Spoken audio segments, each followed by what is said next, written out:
CBSE Mathematics Class 12, Exercise 9.4, Question number 19. The volume of a spherical balloon being inflated changes at a constant rate if the initial its radius is 3 units and after 3 seconds it is 6 units.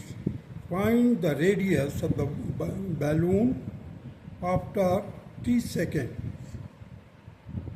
अब देखिए balloon है जो कि initial radius कितना दिया हुआ है 3 centimetre और 3 unit you can say it is initial balloon radius is given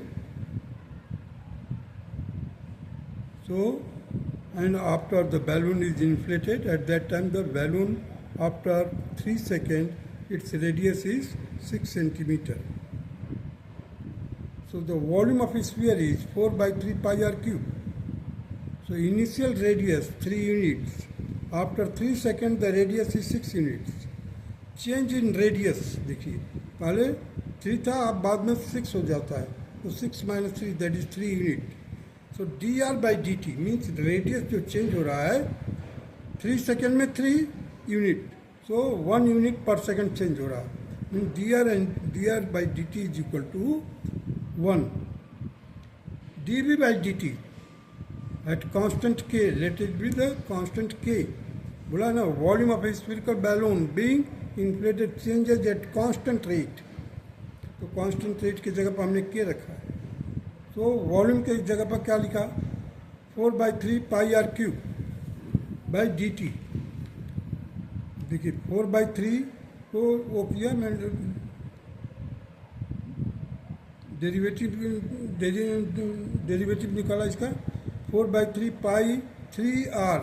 अब देखिए 3r इसका डेरिवेटिव किया तो 3r स्क्वायर हो गया dr by dt is equal to k. ये वॉल्यूम है वॉल्यूम को मैंने डेरिवेटिव किया dr by dv by dt किया वो कांस्टेंट k के बराबर है. सो ये 3 और 3 से कैंसिल कर दिया मैंने. पहले तो r क्यूब था r क्यूब को हमने डेरिवेटिव किया तो 3r स्क्वायर हो गया dr by dt is equal to k. So 4 pi r square dr और dt को मैं k के साथ ले गया k इंटू डी टी. अब देखिए यहाँ पर r वाला टर्म आ गया इधर विदाउट r मतलब k इंटू डी टी आ गया. Now integrating both sides we get. अब देखिए 4 पाई कांस्टेंट है इसलिए मैंने इंटीग्रेशन से पहले लिख दिया और r स्क्वायर डी आर को इंटीग्रेशन में रखा k into D T. So 4 pi as it is r cube r square का क्या होगा r स्क्वायर का होगा r cube by 3 is equal to k. अब देखिए ये साइन और ये sign d and integration sign cancel हो जाएगा t आ जाएगा के टी प्लस सी कॉन्स्टेंट. अब 4 pi r cube is equal to thrice of K T plus C को एक ब्रैकेट में डाल करके उसमें 3 से मल्टीप्लाई किया. It is our first equation. Now at t is equal to 0 जब t 0 रहता है तो समय रेडियस क्या होता है मतलब जब स्टार्टिंग में समय नहीं लिया था t इज इक्वल टू 0 यहाँ पर लिखा देखिए ऊपर टॉप में लिखा t is equal to 0 initial at that time the radius is 3. Now 4 pi और r की जगह पर हमने 3 रख दिया 4 पाई r क्यूब के जगह पर 3 का क्यूब दिए. देखिए ये है 4 पाई r क्यूब तो 4 पाई 3 का क्यूब कर दिया प्लस इक्वल टू 3 और के टी. तो k तो रखा ही t के जगह पर 0 रख दिया क्योंकि स्टार्टिंग में समय नहीं लिया था समय 0 टाइम था 0. So 3 in bracket k into 0 plus C. अब 3 से मल्टीप्लाई करेंगे तो ये तो वैनिश हो जाएगा गायब हो जाएगा. अब 3c इज इक्वल टू 4 पाई 3 का क्यूब करेंगे तो 27 आएगा. 3 से 27 को कट किया तो 9 आ गया 9 4 जा 36. So c is equal to 36 pi. At जब टाइम t 3 सेकेंड हो जाता है तो रेडियस कितना हो जाता है 6 सेंटीमीटर।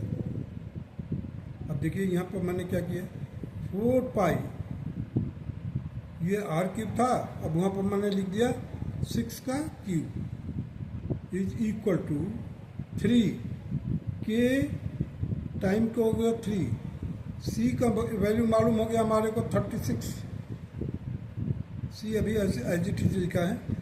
अब देखिए इसको मैंने वो किया 4 पाई 6 का क्यूब करेंगे 216 अपॉन 3, 216 अपॉन 3, ये वाला जो 3 है इसे डिवाइड कर दिया। तो जैसे डिवाइड करेंगे तो 4 पाई इंटू 72 इससे डिवाइड करके मिलेगा you will be equal to 3k, so 3k plus C, 3k plus C is equal to 4 में 4 और 72 का मल्टीप्लाई किया 288 पाई। अब 3k प्लस c की वैल्यू रख दिया, c इज इक्वल टू कितना है 36 पाई, हमने लिखा 3k plus 36 pi is equal to 288 pi. अब k की वैल्यू वर्कआउट करना है, इसको ले जाकर माइनस किया 252, देखिए 3k is equal to 252 pi, 3k is equal to 252 pi. So k will be equal to 252 divided by 3 pi, that is equal to 84 pi. Means k की वैल्यू आ गई हमारे को, c की वैल्यू आ गई, c is equal to 36 pi. So k is equal to 84 pi and c is equal to 36 pi. Now putting the value of k and c in the first equation, इस वाले first equation में putting the value of k and c in the first equation we get 4 pi r cube, 4 pi r cube is equal to thrice of k की जगह पर 84 pi into t, k की जगह पर लिखा मैंने into t plus 36 पाई। अब देखिए इधर भी पाई है, इधर भी पाई है, इधर भी पाई है, यहाँ से पाई बाहर निकालिए, इधर से पाई कैंसिल कर दीजिए। अब ये देखिए यहाँ पर 4 है, 4 से हमने क्या किया 84 और 36 को डिवाइड कर दिया, 4 यहाँ से है तो 84 को डिवाइड किया तो 21, 36 को डिवाइड किया तो 9। So r cube is equal to 3 बाहर है 21t प्लस 9। अब देखिए इस 3 का मल्टीप्लाई कर दीजिए ब्रैकेट के अंदर, तो r cube is equal to 63t plus 27, r is equal to 63t plus 27 whole का क्यूब रूट, इधर r क्यूब था उधर से क्यूब हटाया तो इधर क्यूब रूट हो जाएगा। Thus the radius of the balloon after t second is 63t plus 27 bracket close whole raised for 1/3 cube root. This will be your required answer of question number 19. Now proceed to the question number 20.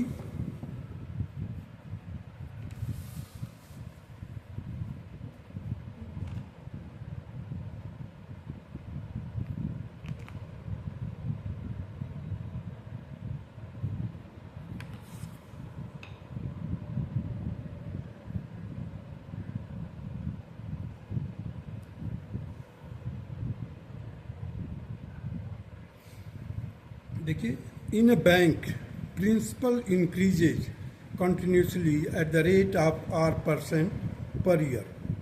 जो principal है वही increase हो रहा है किस rate पर r% per year. Find the value of r if ₹100 double it self, 100 रुपया 100 rupees का डबल हो जाता है it self in 10 years, and it is given that log of 2 is equal to 0.6931.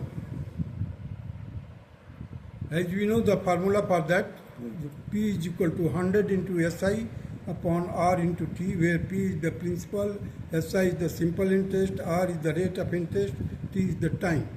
So dP by dt, it is given that the principal is increasing, so dP by dt is equal to r% से increase हो रहा, सो r/100 into P, P है principal, सो r/100। अब देखिए dp by dt है तो हमने क्या किया p को इधर ले गया, p पी को क्योंकि डीपी के साथ अटैच करना था हमारे को, so dp by p is equal to r by 100 into dt. Now integrating both sides we have 1 upon p dp, integration of 1 upon p dp is equal to the integration of r by 100 dt.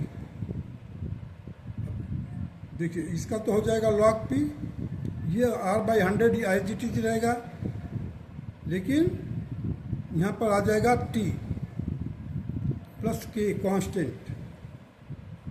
तो अब देखिए ये पूरा का पूरा चीज log p के बराबर है।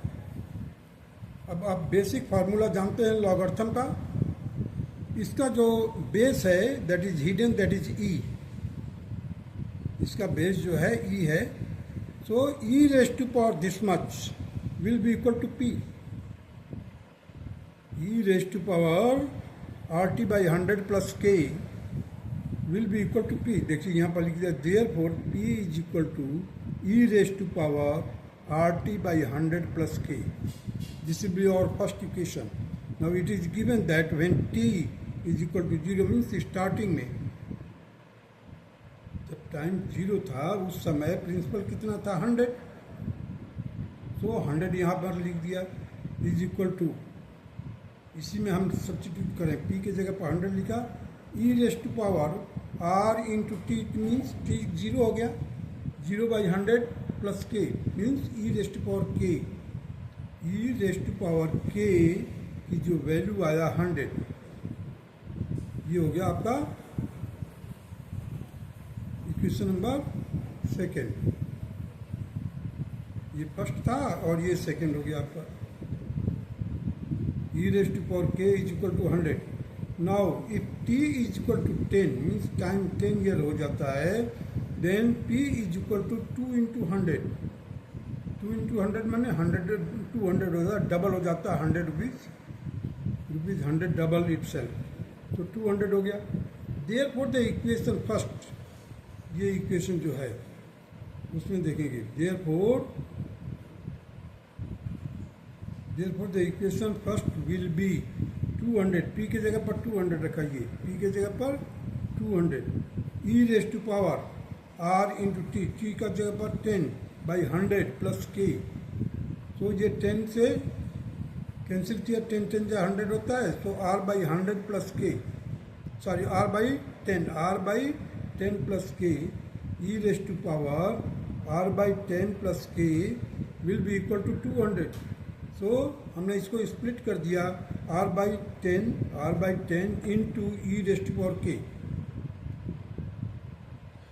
आपने एक्सपोनेंशियल फॉर्म को फार्मूले याद किए होंगे, e रेज टू पावर चाहे a raise to power m into a raise to power n will be equal to a raise to power m into n, a raise to power m plus n होता है, यहाँ पर तो इसमें हमने split कर दिया इसको, e raise to power r by 10 into e raise to power k from second.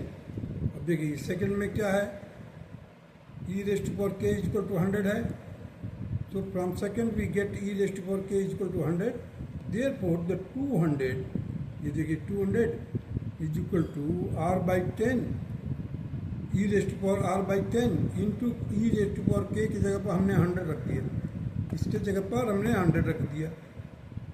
अब इधर क्या है, लेफ्ट हैंड साइड में 200 है, ये 2 जीरो इधर से कट किया, 2 जीरो इधर से कट किया, so we got e raise to power r by 10 is equal to 2।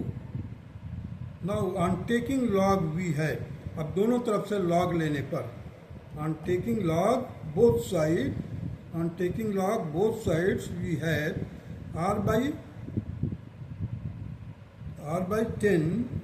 10 जो पावर होता है उस साइड में आ जाता है, log of e to the base e, log of e to the base e is equal to log of 2 to the base e। अब देखिए log of e to the base e is equal to 1 होता है, so r by 10 into 1, log of e to the base e, so log of e to the base e is equal to 1, so that is why I have written r by 10 into 1 is equal to log of 2 to the base e। So So log of E is equal to log of E to the base E is equal to 1. ये मैं bracket में लिखा है आपको. तो R by 100 is equal to log of 2 दिया हुआ है. log of 2 is equal to, देखिए log of 2 0.6931.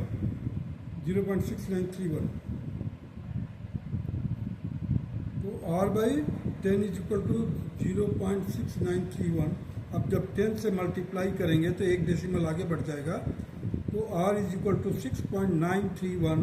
Hence the value of R means radius, sorry, rate है. Hence the value of R will be 6.931, that is 6.93%. That's all.